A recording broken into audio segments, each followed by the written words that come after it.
Good morning. Ito yung tinatawag nilang Wawa Lighthouse dito sa Tanay Rizal. Kalmadong kalmado.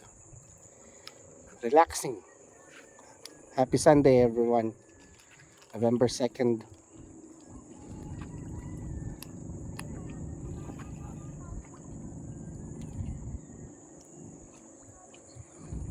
Makikita dito yung Pililla Windmill there. Malayo-layo pa siguro rito yan.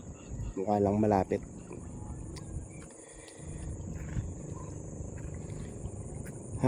Great Sunday, blessed Sunday.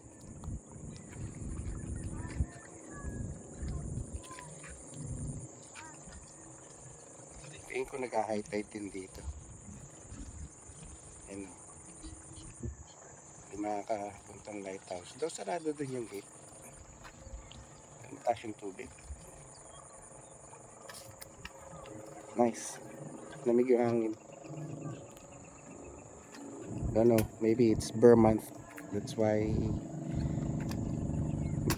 ganda yung, or malamig yung hangin. So there you go. Lighthouse ng Wawa Tanay Rizal.